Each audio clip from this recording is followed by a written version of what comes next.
Halo, assalamualaikum warahmatullahi wabarakatuh. Selamat datang di video pembelajaran keperawatan komunitas ketiga. Mudah-mudahan sampai saat ini kita masih diberikan kesehatan oleh Allah Subhanahu wa Ta'ala, Tuhan yang Maha Kuasa. Baiklah, teman-teman sekalian, pada video kali ini kita akan membahas tentang sumber dan pendekatan pendidikan kesehatan pada lanjut usia. Teman-teman sekalian, lanjut usia ini memiliki keunikan tersendiri. Berbeda halnya dengan ketika kita memberikan asuhan keperawatan kepada orang-orang secara umum, karena pada usia lansia banyak sekali masalah-masalah yang dihadapi. Jadi masalahnya itu kompleks.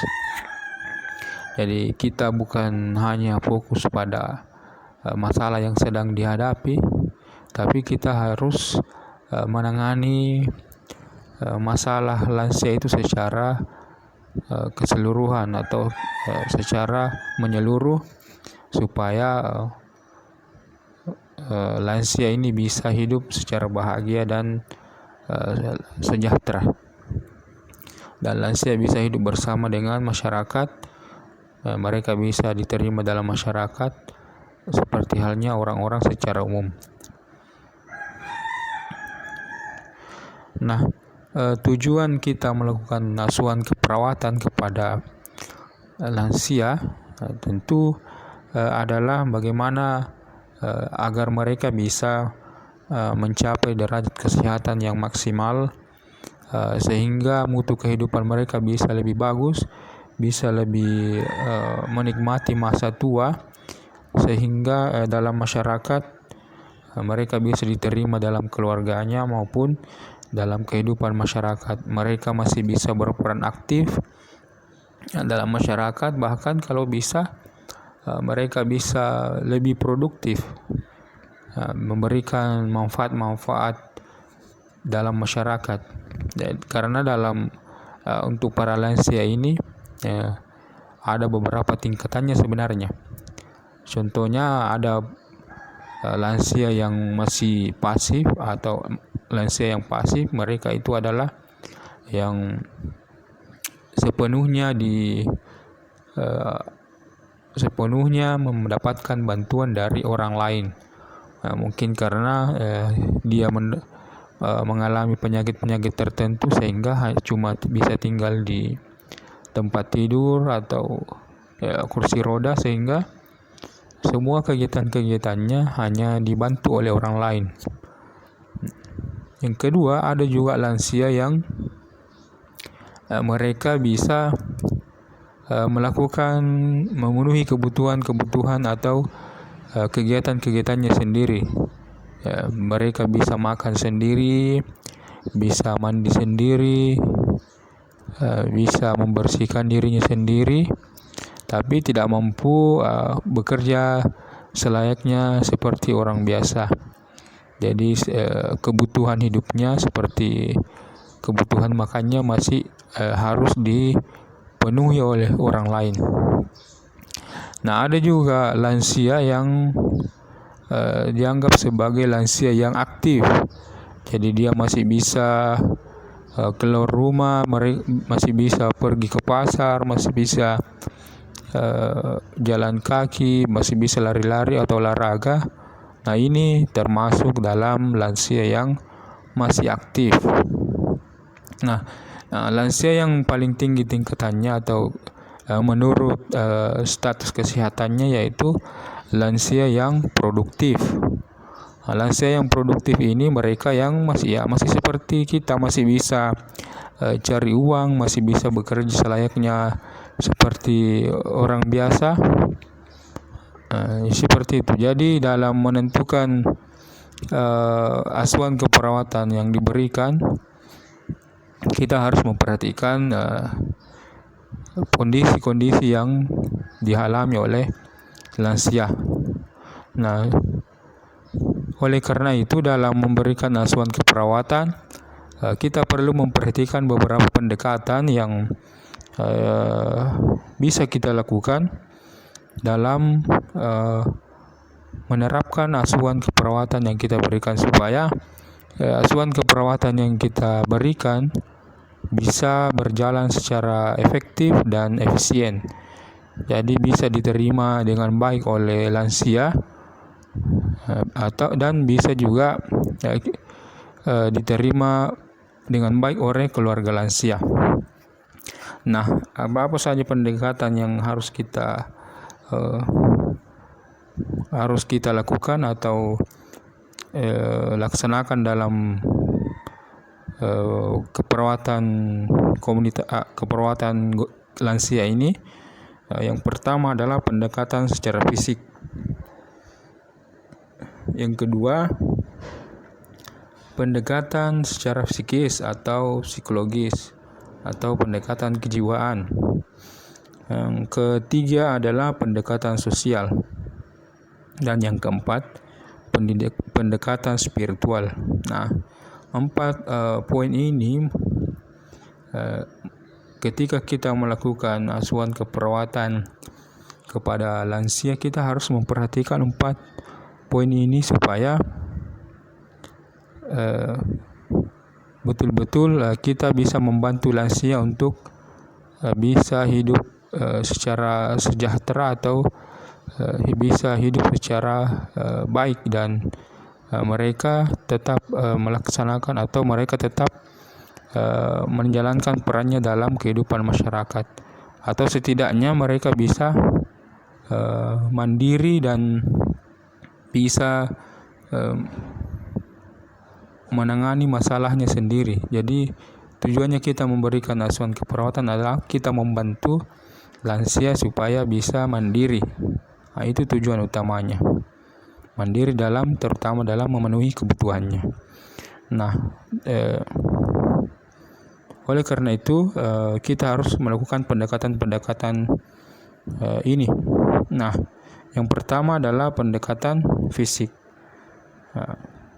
Pendekatan fisik ini yang lebih berkaitan kepada bagaimana kita memenuhi kebutuhan fisiknya, bagaimana kita menangani kondisi-kondisi kesehatan yang sedang dialami pada saat ini. Contohnya kita dalam kehidupannya dia memiliki masalah rematik. Jadi kita harus berfokus kepada penyakit yang sedang dialami, penyakit rematiknya umpamanya, bagaimana kita mengkonsultasikan dengan dokter untuk pemberian obatnya, atau mungkin lansia mengalami gangguan dalam pemenuhan eliminasinya, bagaimana kita mengatur dietnya supaya bisa memperbaiki kondisi gizinya, atau bisa memperbaiki gizinya. Nah, selain itu kita juga harus memperhatikan perubahan-perubahan fisik pada organ tubuh pada lansia. Seumpamanya dia sudah tidak bisa berjalan, bagaimana sehingga kita bisa memfokuskan supaya bisa membantu lansia agar bagaimana menggunakan kursi roda umpamanya. Kita juga harus memperhatikan tingkat kesehatan dari lansia. Seperti tadi yang saya katakan, ada pasien yang pasif, ada yang aktif, ada yang produktif. Nah, kita harus memperhatikan tingkatan kesehatannya, supaya kita apa yang kita berikan kepada lansia, asuhan keperawatan yang kita berikan kepada lansia bisa lebih efektif. Yang selanjutnya adalah penyakit-penyakit yang sedang dialami. Seperti yang saya katakan tadi, penyakit yang sedang dialami kita harus memfokuskan, kita harus membantu mereka dalam menangani masalah penyakit yang sedang dialami, apakah itu rematik atau apakah itu diabetes, apakah itu apakah itu seperti hipertensi dan lain-lain. Kita harus membantunya supaya masalah-masalah kesehatan yang sedang dialami itu bisa ditangani atau setidaknya bisa dikurangi efeknya sehingga lansia bisa merasa lebih nyaman. Kita juga bisa melakukan pencegahan dan seperti tadi, pencegahan dari penyakit-penyakit supaya penyakit yang sedang dialaminya tidak semakin berat. Contoh, kita punya lansianya sedang mengalami penyakit hipertensi. Nah, penyakit hipertensi ini bisa menimbulkan berbagai macam masalah lain seperti umpamanya stroke apabila tidak terkendali. Oleh karena itu, bagaimana penyakit hipertensinya ini kita tekan dengan berbagai cara supaya tidak sampai menimbulkan supaya tidak sampai menimbulkan efek samping atau efek samping yang lain sampai seperti stroke. Nah, seperti itu. Jadi bagaimana sebisa mungkin kita menekan atau mencegah penyakit yang bisa ditekan progresivitasnya. Jadi progresivitas itu maksudnya tidak semakin buruk. Tidak banyak hipertensi, bagaimana caranya supaya hipertensinya itu semakin tidak memburuk. Karena biasanya kalau seseorang sudah mengalami hipertensi, apalagi pada lansia itu, secara umum itu sudah sulit untuk dikembalikan secara normal. Tapi yang kita lakukan adalah bagaimana supaya penyakit hipertensinya itu tidak semakin memburuk, tidak semakin tinggi, dan akan nanti bisa-bisa menjadikan dia stroke. Nah, karena faktor risiko penyakit stroke adalah hipertensi. Jadi bagaimana caranya kita menekan atau memperbaiki atau tidak agar penyakitnya itu tidak semakin memburuk? Nah, kita lakukan tindakan-tindakan yang tindakan-tindakan yang membantu supaya tidak menjadi lebih buruk. Umpamanya mengatur bagaimana supaya lansia banyak olahraga, atau mengurangi atau bahkan tidak memberikan diet yang bisa menyebabkan penyakitnya lebih buruk, atau seperti itu.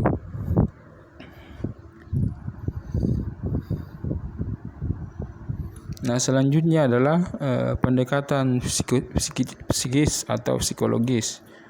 Nah, pada pendekatan ini yang kita lakukan adalah bagaimana supaya kita selalu menjadi sebagai supporter atau memberikan dukungan terus-menerus kepada lansia dengan kondisi yang sedang dialami, karena lansia sangat rentan dengan yang masalah yang disebut dengan stres. Nah, stres ini bisa menimbulkan masalah yang lebih besar, lebih berat lagi apabila tidak bisa dikelola dengan baik. Nah, oleh sebab itu kita sebagai seorang perawat lansia harus menjadi supporter. Jadi supporter itu bukan hanya sekedar sebagai pendukung. Nah, mungkin Anda lihat kalau bagi yang biasa melihat atau hobi dengan sepak bola, yang namanya supporter itu harus terus mendukung, baik mau klub sepak bolanya itu kalah mau menang, harus tetap didukung. Nah, begitu juga kita dalam melakukan perawatan lansia harus menjadi sebagai supporter. Kalau lansia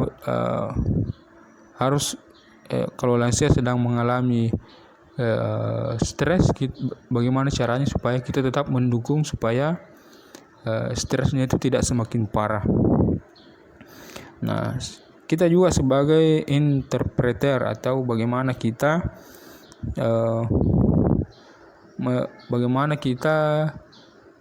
membantu lansia ini supaya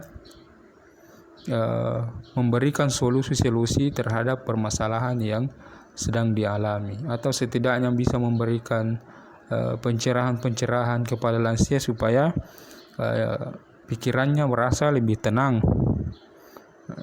Karena lansia ini kita harus ketahui bahwa dalam kondisi lansia tentu tidak mudah untuk menerima orang, tidak mudah untuk menerima sembarang orang di dalam kehidupannya. Karena mungkin kita sebagai perawat, kalau mungkin itu lansianya itu keluarga kita, mungkin kita bisa diterima, tapi kalau tidak ada hubungan keluarga, jadi kalau kita tidak punya trik-trik khusus dalam melakukan pendekatan kepada lansia, mungkin kita susah diterima.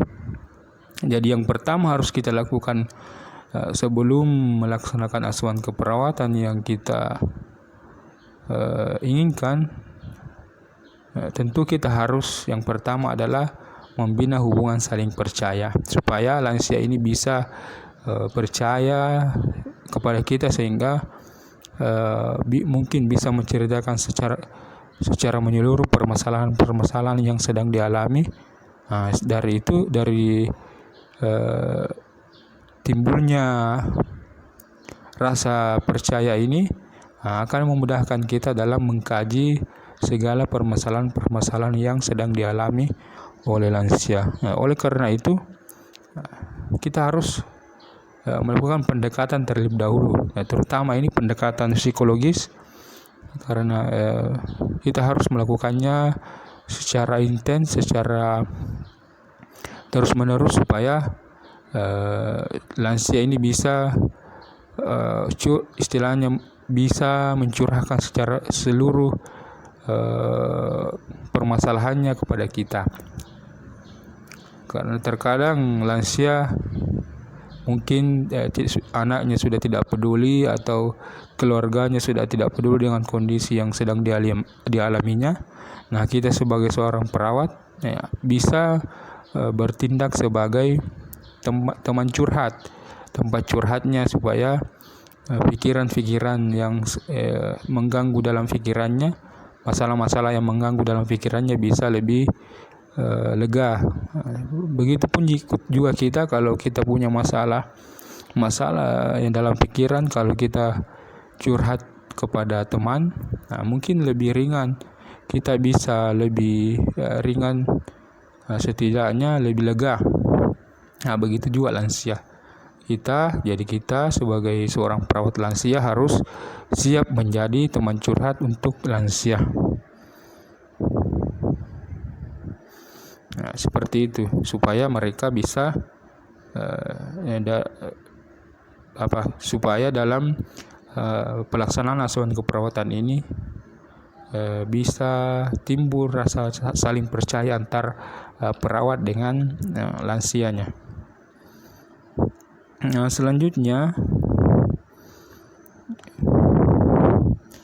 pendekatan yang bisa kita lakukan adalah dengan melakukan pendekatan sosial. Dalam pendekatan sosial ini, bagaimana kita membantu lansia untuk tetap melaksanakan perannya di dalam masyarakat, bagaimana supaya mereka bisa tetap diterima dalam masyarakat, tetap melakukan kegiatan-kegiatan dalam masyarakat, sehingga muncul rasa saling, atau muncul rasa percaya diri dari dalam dirinya, sehingga bisa membantu mereka dalam mengurangi risiko-risiko yang bisa menimbulkan stres.